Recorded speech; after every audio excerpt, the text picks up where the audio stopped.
Hey YouTube, so it's Mistress Blackheart coming back at you, answering your most frequently asked questions. So, I did not look in my inbox on Instagram. I'm just answering the most frequently asked questions I get on Snapchat. Got it on my phone. About to answer them right now. So, my first question is, what is your safe word? I absolutely can't stand when people ask me this question. I feel like I go this over and over. So I'm a dominatrix, domina. I'm a dominant woman, female fatale. I don't have a safe word. You'll need one. But I don't have a safe word. And the BDSM play, I'm the one who's running stuff. I'm going to need you to come up with a safety word, and you better remember it. Because if you forget, I just keep playing. Here's another question. How does one get involved in this lifestyle? Okay, so I personally got involved in this lifestyle from dating a dominant man when I was younger. My first experiences with a man were BDSM play, and all of them after that were with that same individual for multiple years. When we separated, I was trying to have relations with other people and relationships, and I realized that my sexual desires didn't really match other people's. So it was just really difficult to date. I was like, I'm cute. Why nobody want to date me, you know? And then I figured out, like, most guys thought, like, I was crazy. And then I realized, okay, I'm just going to take a break because I'm embarrassed to tell more people because I feel like, they think I'm crazy. I ran into another person, about 2 years later, and he was a switch. And he basically broke down BDSM to me. And then one day, he was like, hey, I want to switch. Will you be, the top? So I said, sure, I'll be the dominant person this time. And I realized all these years I was topping from the bottom. So basically I was the submissive person in the room, but I was still giving out orders and controlling the situation. So when it was my turn to be the dominant person in the room, I don't even know the words to tell you. Like, I felt like I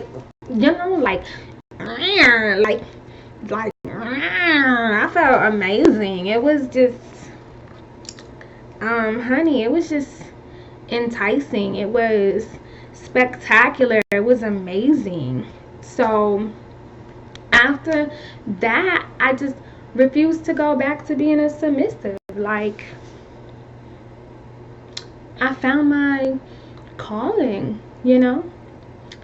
loved it. If you're looking to become part of the BDSM kink fetish lifestyle, the best thing I could say is Google it. Like, go to fetlife.com, go to different kink websites, and just literally look up different fetishes. Go to porn sites and look up different fetishes, and whatever tickles your pickle, look more into it, and then find a play partner and try it out. If you like it, I love it. And if you don't, look up something else. That's kind of what sex is anyway, right? Just, oh, I seen it on Pornhub and I wanted to try it. I tried it and I didn't like it, so I'm gonna try something else. Ta-da! So there you go. Next question. Is it possible to see scat play? I get this question a lot. Y'all some nasty little things. If for the people who are watching and you're new to BDSM, scat play is shit. Literally, that's what it is. Yes, you do get to see scat play. You can find my scat play videos on X. No, it's not X and XX. You can find them on ManyVids, OnlyFans, and I Want Clips. If you follow my Snapchat Premium, then I personally make them for you upon request after you buy my premium. Next question. Do your partners like being told what to do, or is it more of you doing what you want? Okay. Because I've been seeing this everywhere, and it's irritating me. BDSM is not abuse. BDSM is not abuse. BDSM is not abuse. I'm going to say it one more time. BDSM is not abuse. I am a pro, so everything is safe and consensual when working with me. I do not do anything that violates your hard limits. I do not do anything that will cause you trauma. I am literally doing what people are asking me to do. The people I whip and torture for an hour literally beg me to do those things to them. Now, being the dominatrix in the room, yes, I do freestyle and do things that I like as well, but trust me, before a session ever starts, I fully ask you a select amount of questions, and I kind of like, not interrogate you, but I try to figure out who you are, and I just want to make sure that I provide you with good services and that you and I both enjoyed it. So it's a little bit of both, but my partners definitely like what happens to them. They ask for it. Okay, I get that question a lot. How do you enjoy it? I get that a lot too. I can't believe you like this. Are you sure you like this? I don't understand why people ask this question. I don't know if it's maybe like a lot of girls nowadays are like, oh, I'm a dominatrix, but they're really not. They're just copying stuff or trying to get more money. But I've been in this lifestyle for many years. Even though I'm young, I've still been in this lifestyle for a while. So yes, I do enjoy it. I love it very much. I find myself coming back and forth. I'll say, oh, I just want to be a nurse because that's a respectable thing to do, and it's what the society would approve of, and blah, blah, blah. And then I just go back. I go back all the time. Wonder why? Because this is me, baby. And I can't change who I am. And, you know, I get excited when you beg for me and you cry for me. And, you know, it's an amazing feeling. Okay? Next question. What's a newbie session like? So I get this too. I get a lot of people who don't know what BDSM is, and then they follow me anyway on social media. I don't know. Maybe you just think I'm pretty, or I don't know. I appreciate you following me though. But they always want to know what a session would be like for a new person. I want to tell you, a session for a new person is very similar for a session with an older person. It's just that it's more training involved. I have to figure out what sparks your interest, which can be very difficult depending on how much you know and how well you are with communication. If you cannot properly communicate to me what it is that you like, there's no possible way I could introduce you into the things that I desire easily. You have have to be able to tell me, I like this, I like that, or I'm interested in this, or I want to try this, or I absolutely do not want to do this. You have to have something for me to start with. I'm not a genie in a lamp. I'm not a mind reader. So if you understand that, then having a session as a newbie could be easier. Now, normally, from what I experience, is newbies get very nervous, and they're, hold on real quick. Shut your ass up.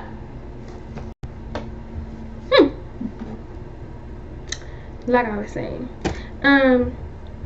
yeah, like, you get really nervous. Try not to be really nervous, because then it makes me feel uncomfortable, and then it makes me want to be like, oh, you poor little thing, because I'm still gonna beat you. Just might do it with a smile, you know. So newbie sessions, it depends on how nervous you get or how excited you are, and how well you're able to communicate with me your desires. Other than that, it's a lot of fun. If you ask me, it's always nice to meet new people, and it's always nice to introduce them. I always feel very honored to bring pleasure to somebody who is new to the kink community.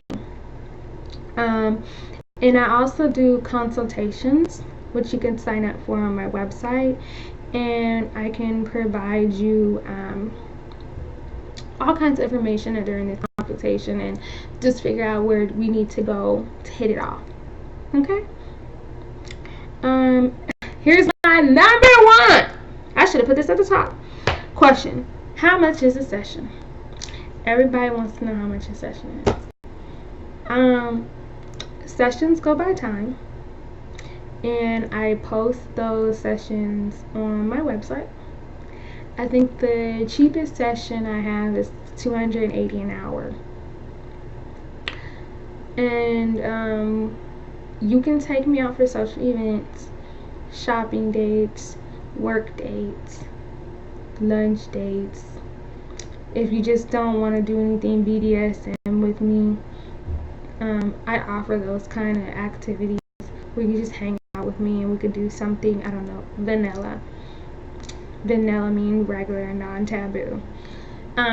Those are all listed on my website. I will definitely put the link down below so that you can, you know, check me out, baby. Okay, how do I know what type of domination is good for me? Okay, so I'm a sadist, and if you come to me, most likely I'm gonna inflict some type of pain. For sure, I'm gonna talk down to you. I'm gonna try to humiliate. I'm going to humiliate you. That's the kind of dominatrix I am. I do other things as well, but if you're gonna be in a session, most likely those are the things that I do. So basically, you would have to, like I said, do some homework. You're gonna really have to look into all the different things that a dominatrix does, and look into exactly what you want to experience. Do I want to get whipped or spanked? Do I want to be electrocuted? Do I want to be teased and denied? Do I want to be put in a chastity device? Do I just want to be cleaning up and catering to my dominatrix? Do I just want to run errands and serve her? Do I just want to give her all my money? Do I just want to look at her because she's beautiful? There's so many different things that a dominatrix could do for you. You just have to make sure you know what you're looking for, and once you figure that out, finding out what kind of domination you need comes very, hand in hand. It's simple. It's not that hard to figure out. I hope that answers your question. Do you have a favorite way to dominate your slaves? Yes, I do. With pain. My absolutely favorite way to dominate my subs is I like to electrocute natural play. So I have a toy that shocks the hell out of them, and it's shocking. I love it. And then I have a couple of different whips that I like, a flogger I like. I'm not a big on rope play. I'm thinking about taking some classes because I never actually used a rope. I'm a handcuff girl and soft cuffs restraints, so all my bondage normally has to do with those or some type of tape or something like that. But I normally don't use rope. I'm trying to think what else I could say. I do a lot of breath play, so lots of choking, lots of you slowly suffocating and wishing for air, and a lot of laughing in your face. So I have some, I guess I have some, but mainly you're gonna be in pain. Do you use strap-on women? So for all the perverts out there, yeah, I love you. That are dying to know, yes, I do use strap-on play with women as well. I feel like most men ask me this question instead of women. I just think that you're trying to get off on the thought of me doing women. It's so not that. I also use strap-on men. I do pegging. People ask me to peg them pretty often. So most of the time it's with men. But yes, I do use strap-on play with women. I also do have women subs. They're pretty fun too. Really pretty. How do you choose your subs? So I choose my subs. Most of the time my subs find me. They find me on FetLife, they find me on Instagram, they find me on Snapchat, they find me like, I want clips. I mean, it's so many places that people can locate me on now, especially X and XX. I think that's like my number one resource where people can find me. Like I said earlier in my other video, I will not play with anyone or have any subs or slaves that are not at least 21. I definitely ask them a series of questions to make sure where their mental state is. I want to make sure that you're okay. If for any reason I feel like you have some real abuse and real trauma going on, I will not play with you. I'd probably recommend you to a therapist or recommend you to someone who can help you make sure that you're mentally stable. I think it's really important that everybody has a good mental health, especially if you're going to play in something as traumatic as BDSM can be if it goes wrong. Keywords, if it goes wrong. That's why we keep it safe and consensual. But other than that, I really don't judge by looks. I just want to make sure that your fetishes match my fetishes, your kink match my kink, that you are very aware and understanding of my hard limits, that I'm very aware and understanding of your hard limits, and we just go from there. It's not that bad. I mean, I also don't play with everybody. I need you guys to understand that. I get a lot of people who get really angry with me and then start insulting me as if I give a fuck. But I get a lot of people who ask. I don't play with everybody. Like, I'm busy during the day, and as much as I love doing this, I don't always have time to do this all the time, and I don't play with everybody. Okay? I just don't. Like, I don't need the money. I love what I do. I love being empowering, and it's all about fun. So, if you're selected, you're selected. If you're not, try again. So, I don't know what else to tell y'all, but that was the list of the most common questions I get, at least on Snapchat. You guys stick around. I'm gonna do plenty more videos, but like I said, you guys, I'm literally doing these videos aimed and geared towards my followers and just the people who constantly reach out and talk to me. I want to make sure that I'm communicating with all of you guys the best I can, as much as I can. I don't want you guys to always feel like you only get to see a recording of me, even though I know this is a recording, but it's literally answering the questions you guys are asking. I'll leave all my social media and everywhere where you could find my videos and where you can reach me at down below this video. If you liked the video because it answered some of your questions, give me a thumbs up. If you didn't, leave a comment and let me know what I can answer, because I realize I am on YouTube, so there's more people here that would probably view my videos that probably haven't seen any of my other social media. If you have any questions or you have any requests for videos or anything else, leave a comment below and I will definitely make a video or answer your questions as soon as possible. Like, I would love to hear from you guys, especially if you're new and you're asking questions about what BDSM is, fetish, kink, and everything. I would love to accommodate you and do a video of that. I'm actually trying to put some things together with a couple of my friends so you guys can have different perspectives from different people. But I have to go. As you can tell, it's nighttime and I want to go to bed. I'm playing. I dance way better than that. But I gotta go. I will see you guys next week.